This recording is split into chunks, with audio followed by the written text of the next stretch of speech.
دراري وبنات، مرحبا بكم في اول حلقه رسميه على قناتنا هنا في يوتيوب اللي غادي ندوي فيها بطبيعه الحال على الماتش ديال المنتخب الوطني المغربي ضد النرويج، اخر مباراه استعداديه قبل كاس العالم.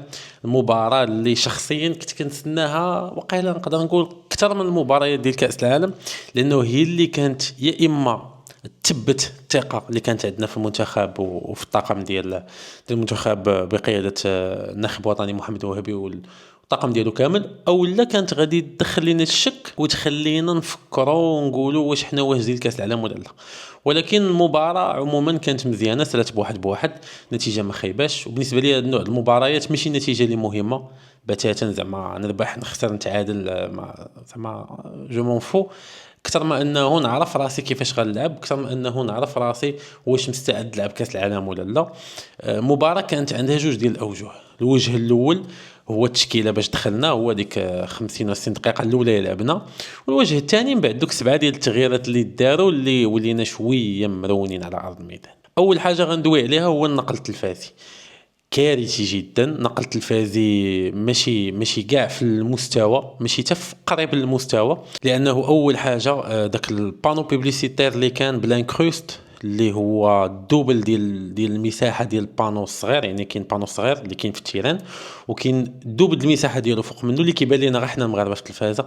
كان كارثي، لانه اي لاعب كيدخل في هذاك لو شون فيزيوال ما كيبقاش يبان.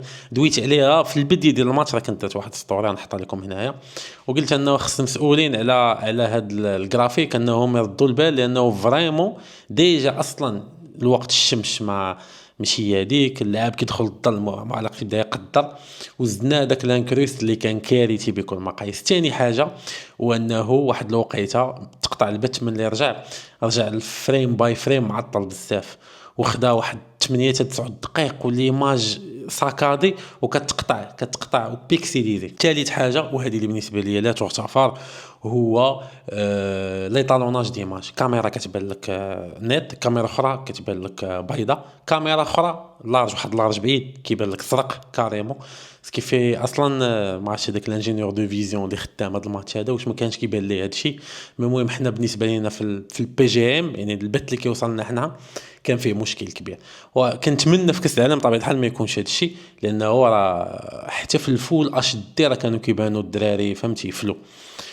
دابا ندخلوا الماتش، التشكيله كيف شفناها كامله كانت شويه متوقعه. انا بالنسبه لي ما كنتش كنتظر بوعد يلعب، ولكن زعما 9 ولا 10 ديال اللعابه كانوا متوقعين من غير بوعدي ومن غير اوناحي. كنت كنتوقع انه يلعب بحال هذا الماتش اللي بيتيت غتكون فيه لا شارج فيزيك طالعه، يلعب الخنوس لاني عارفه كيضغط بزاف، لاني عارفه بيتيت كيحط الجهد ديالو، كيحط جسمه في لي دويل اكثر من اوناحي. ولكن الفكره اوناحي من بعد فهمنا انه كانت احسن وكانت انجع في نقل الكره، وخلاتنا نوصلوا للمناطق ديال النرويج بطريقه احسن. اول نقطه انتبهنا لها كاملين هو الكو دونفوا على طريقه ديال بي اس جي، باش لعبوا اوناحي المناطق ديال النرويج باش نضغطوا عليهم من بدايه الماتش بلاصتهم. وهنا فهمنا انه الطاقم ديال المنتخب قرر انه يلعب ببريسيون طالعه من البدايه ديال الماتش، وشفنا بريميطه تقريبا كامله كنا كنضغطوا بواحد الطريقه اغريسيف على النرويج في المناطق ديالهم. علاش؟ حيت بيتيت هذا السيناريو غيحتاجوا في الماتش ديال البرازيل، غيحتاجوا بزاف ديال الماتشات، وبالتالي جربوا في البدايه ديال الماتش وكان ناجح بزاف، خصوصا مع واحد اللاعب سميتو بوعدي اللي بهرني في الطريقه كيفاش كان كيضغط في الاول. وانا توقعت ان بوعدي غيلعب متاخر، يعني مثلا في الدوبل بيفو اللي لاعبين مع نائل العناوي، بوعدي هو اللي غيكون قريب البوطو، والنائل العناوي غتكون عنده ليبرتي اكثر انه يتقدم. ولكن فاش ما كانش كتكون عندنا الكره كان العكس، كنا كنشوفوا انه بوعدي كان مسؤول على الضغط قريب، وكان كيطلع مع اللعابه ديال النرويج جوسكو بو. هذه النقطه كانت اساسيه بزاف، وخصوصا ملي بوعدي كيمشي مع بيرغ ومع فيدريك اورسنس اللي ما كانش كيخليهم بتاتا انهم يدوروا بالكره. وهذه نقطه مهمه، اون توش ماشي مشكل، ولكن باش يشد الكره ويدور بها كان ديما بوعدي لاصق فيهم. وهنا بدات الفكره ديال ايزولاسيون ديال هذا الدوبل بيفو على اوديغارد. وبالنسبه لي هذه المساله نجحنا فيها في بريميطا وحجمنا كاع الخطوره ديال النرويج. بدينا ب 4-4-2، ولكن الغريب في هذا 4-4-2 هو انه الجوج اللي كيبقاو في لاطاك، هاد الجوج هذا وهذا هو اوناحي والسيباري. انا كنت كنتوقع انه نورمالمون يبقى السيباري وابراهيم، ولكن الفكره اللي كانت عند وهبي هو انه ابراهيم كيرجع، وزلزولي كيرجع مدافع ثاني مع المزراوي، ومالوريزمون خرجوا بجوج مواتين. باش يعطي لا غولونس الأناحي. علاش؟ فاش كتقطع الكره أناحي كيكون محطه في الارض، كياخذها هو الاول، كيتسنى الظهير لي زيلي بجوج يطلعوا اللي هو الزلزولي وابراهيم، وكنا كنربحوا بزاف الوقت. علاش؟ اللقطه اللي غيكون شادها يجري بها بالكره مثلا زلزولي كيشدها اناحي عنده وكيجري زلزولي بلا كره، كيربح بزاف ديال الامتار وبزاف ديال الوقت وكيعطيها ليه في هذاك لاسباس الخاوي من وراء الظهير ديال النرويج. وهذه المساله تعاودت واحد 3 ولا 4 ديال المرات. الجميل اللي كان في المنتخب اليوم هو السرعه في الارتداد، يعني واخا كنكونوا بعض المرات حكيمي كيدخل الميليو التيران وكتقطع لنا كره بزاف كنرجعوا نوقفوا 4 4 2، وهذه من الحوايج اللي لفتت الانتباه ديالي. علاش؟ لانه حتى الا كنا مبريسين عالي عليهم، ملي كتقطع كره ولا ملي كيقدروا يخرجوها كنقدروا نرجعوا دغيا للمناطق ديالنا. كنا مزيانين بزاف لي كونتر اتاك سورتو اترافير الزولي اللي بالنسبه لي دار ماتش كبير، كان رجل المباراه الشوط الاول، مع عيب واحد عنده صغير خصو يخدم عليه ودائما كنقولوا هو لا فينيسيون. تحت لي شي 3 4 فرص التسديد ديالو دائما تسديد سلبي، و جو سي با علاش ما كيقلبش على الدوزيام بوطو، مع انه في بيتيس كان ديما كيلعب على الدوزيام بوطو، ولكن في لي ترانزيسيون كان فينومينال. كو سوا في البيت اللي هو قطعها وديبوردا بها وطلع عطاها لابراهيم، كو سوا في كوار اخرين اللي كان يا اما كيجر لك مدافع يا اما كيطلع هو بالبالون وسريع به بزاف. اسافوار كو الديبوردمون دو بال ديالو طور بزاف هذا العام. بيتيس بقى خصو المساله ديال انه يختم الكره ويضربها وتكون عنده قرار ديال واش تسديد في ديك اللحظه في ديك البلاصه صحيح ولا يلعب الكره احسن. بالاضافه الى هذا كان كيدير واحد مجهود دفاعي كبير، كيف ما قلت انه كان مدافع ثاني مع مزراوي، غير هو الاصابه ديالو بجوج صعيبه وانا كنت خايف من هذه المساله بزاف انه يتوعد لك شي واحد. كنتمنى تكون الخروج ديالهم باغ بريفونسيون، ماشي انهم تصابوا، واخا هو بان انه ما قدرش يكمل الماتش، لانه صعيب توعد لك لاعب قبل البطوله في هذه الوقيته هذه وما عندكش باش تعوضوا. من بين الحوايج اللي كتثير انتباهي في المنتخب وهبي سورتو قبل ما يدير التغييرات، حيت غندوي على هذه الفتره هي اللي مهمه، ما التغييرات داكشي كان شويه فلو، هو انه اي حاجه كيديرها فولونتير، زعما ماشي كيتفرض عليه انه يرجع اللور، ماشي كيتفرض عليه انه ما يخرجش بكره، ماشي كيتفرض عليه انه يضغط، ولكن دائما القرار ديالو هو قرار فولونتير بيديه، هو اللي بغى يدير هذيك العمليه. وهذه مساله مهمه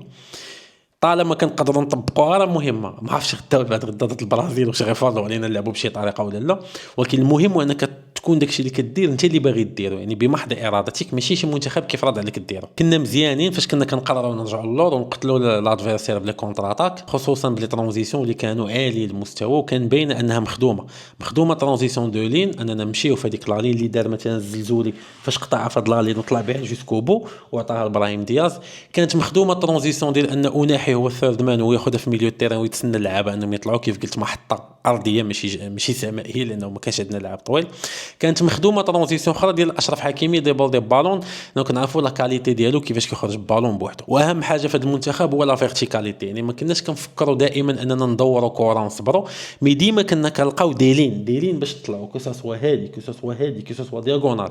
والمهم انهم ما يتفرضش عليك تبقى تدور كره استحواذ سلبي وانت قادر انك تمشي في واحد لالين اللي انت ديجا متراسيها، وهذا هو المهم. علاش كنقول مزيان انه يكون القرار ديال شي حاجه درتيها بيدك. انا منتخب فاش كيبغي كيستحوذ، فاش كان كيبغي يطلع بهذيك الطريقه هذه كيطلع بها نيشان. وهاد الفيرتيكاليتي اللي عطاتنا البيت الاول اللي بالنسبه ليا اللي خدموه من غير طبيعه الحال الزولي هو الذكاء ديال ابراهيم دياز انه يقدر يضرب باليمنيه وبلا يسريه. كنت كنشوف ان المدافع ديال النرويج كان كيتسنى ابراهيم دياز يدورها باش يضربها بلا يسريه، الو بحال هكا يصدموا وضربها باليمنيه في هذاك البوينت هذاك. نقطه اخرى خصنا نردوا البال القوانين جداد، مثلا الكورنير اللي بونو تعطل فيها واخذ كورنير مع منتخب اخر مزيان في كورنيرات هي ماركي عليك، كتولي نادم على ديك 5 ثواني تعطلتها.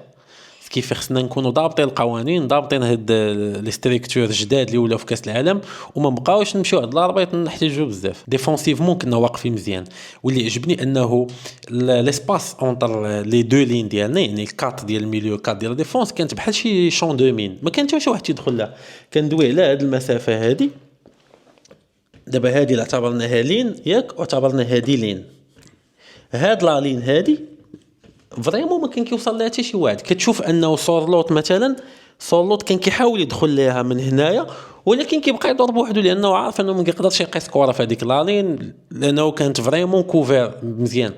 دو فيان الفكره ديال لا كوفرتور دو زون، نقدر نعطيك كره لعب افقيا كيف ما بغيتي، ولكن لي زون عندي انا غنتحكم في المساحات، وانا لا نفرض عليك شنو هي المساحه اللي تمشي تلعب فيها. وهذا الشيء اللي كان كيحاول المنتخب يدير النرويج اليوم. النرويج كانوا كيدافعوا بفورما ديال 4-1 4-1 اللي كنا كنديروا حنا مع ولاد الكراكي، وكتحول 4-5-1. ولكن الديفو الكبير اللي كان كيبان لي عند المنتخب ديالهم انه سولوت راه ما يمكنش تلعبوا على اليمين. سولوت التحركات ديالو، هو من اللاعبين اذكياء جدا في لي زيسباس، كيقدر يتحرك. داكشي علاش كان كيتحرك في هاد لا زون هادي، ولكن المنتخب ما خلاش يقيس كره وكيتساطح مع ايرلين هالاند في ليسباس قدام عيسى ديوب. سورلوت هو مهاجم صريح، ملي كتلعب بجوج مهاجمين ما خداماش النرويج زعما نصيحه لكم، راه ما خداماش هاد اللعبه ديال هالاند وسورلوت، لان فريمون باش تعطي سولوت كره في رجليه ويحاولوا يخترق شي حاجه راه ما يقدرش. او بوتيت خلناو يكونوا بجوج ولكن القدام اكثر من انهم يخرجوا، غيعطيوهم بلوس ديسباس سيرتو في لا سيرفاس. هما كل ما كانوا قراب لا سيرفاس كل ما كيكونوا احسن، كل ما كانوا بعاد كل ما كيكونوش مزيانين. من دقيقه 35 شنو واحد الفكره اخرى، هو ان اشرف حكيمي كيدخل كيولي يلعب بيفو ثالث مع بوعدي والعناوي، وكنرجعوا لبناء ا3. هاد الفكره هذه ما دامتش بزاف، واحد 8 9 ديال الدقائق ما عطاتش الاكل ديالها، ورجع اشرف حكيمي لالين ديالو لانه كان كيخرج الكره مزيان. في اللقطه اللي كان حكيمي كيدخل فكان ابراهيم هو المسؤول على ديك لا زون، يعني كيجي هبط ابراهيم بلاصه حكيمي باش يخرج هو بالكره. ملي كيجي ابراهيم تما حكيمي كيدير واحد لابيل دو بال في ظهر المدافعين، بحال كيتبادلوا هو وابراهيم باش يزعزع هذاك الستركتور اللي بابا النرويج. من بعد فاش بداو لي شونجمون في الشوط الثاني، فاش دخل امرابط شفنا تبدلوا الادوار. يعني المساله ديال نائل العناوي كان هو المسؤول على اخراج الكره، هو اللي خرب بوعدي قدام. فاش دخل امرابط تبدلات، وين كنشوفوا امرابط هو اللي كينزل باش ياخذ الكره، ونائل العناوي كيدير داك لا بروجيكسيون اللي كان كيدير في لاكوب دافريك. وهذه المساله مهمه، علاش؟ ان نائل العناوي عنده قدرات تهديفيه كبيره، ملي كيقرب البوطو كيكون خطير جدا. وشفنا اعتقد دقيقه 56 الكره اللي ضربها ابراهيم، نائل العناوي اول مره وصل البوطو وجاتو كره وهدد ضربها بالراس، وبيتيت كون كان عنده شويه توفيق اكثر كان يقدر يماركي. دونك هنا خصنا فريمون نفهموا شنو بغينا حنا من نائل العناوي. دويت عليها في الاول، قلت انا كنت كنتوقع بوعدي هو اللي يكون قريب للبوطو، نائل العناوي هو اللي يكون ديبول ديال القدام. نائل العناوي نستافدوا منه بزاف الا كان كيلعب واحد اللاعب اللي هو قريب بوطو، بيتيت مرابط، لانه كيدير هذه القضيه مزيانه. امرابط كان مزيان، واخا بوست ديالو كان كيدير الضغط مع اوديغارد كيمشي مع حتى البوطو، ولكن بان بزاف المشاكل في اخراج الكره. ما يمكنش تشد كره انت ميليو تيران تبقى تفكر فيها، ما يمكنش تفكر وانت ميليو تيران.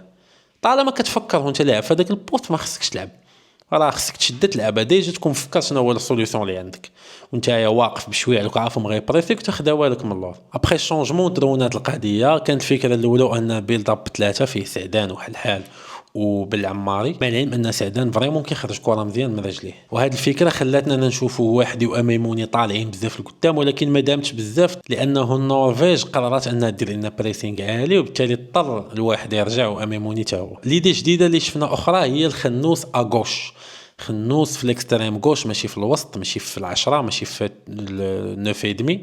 وهذه الفكره كنشوفوها بزاف مع فرقته في شتوتغارت، ولكن ما عطاتش بزاف. خنوس لعاب اكسترا اوردينير في لي باسكلي، في التمريرات المفتاحيه اللي كيحلوا الكثيران، كيديرهم بلا ما يشوف ظهره بلا ما يشوف شكون اللي موراه. وهذا الشيء كيخلينا نكونوا مزيانين اونتر ليلين، لانه كيعطينا القدره اننا بلا ما نجدوا كره ونجريو ونحاولوا نقلبوا جوج ثلاثه، غير اون باسكلي كتخرج في هذيك البلاصه اللي بغيتي. وفاش كان كيرجع رحيمي بعد ما تيشد تما، فرحيمي لاعب ما كيقلب الشجره، كان مزيان كيديبور دي بالون، ولكن ما عرفتش مع لاج ولا لا. فمن الاحسن يلعب مهاجم او مهاجم ثاني، اون دو توش دو بال يضرب بوطو، ولكن تعطي لي سباس تما. ماشي هذا الماتش، مي مؤخرا عموما ما بقيتش كنشوفو في هذاك البوست، وبالتالي البديل المنطقي ديال الزلزولي هو الطالبي. دونك تما قعدنا البيت في اللحظه يدخل اللاعب مهاري بوب اللي بالعماري فريمون ما قدرش يسد عليه الزاويه. ولكن الغريب ان اوديغارد دار واحد لا بروجيكسيون قدامه دو بيفون. فهم الا كان بيفو واحد مسؤول على هذيك المنطقه انه يفكر خصو يحضي ظهره ويجي ليه اوديغارد من قدام، ولكن دو بيفو ما تفهمتوش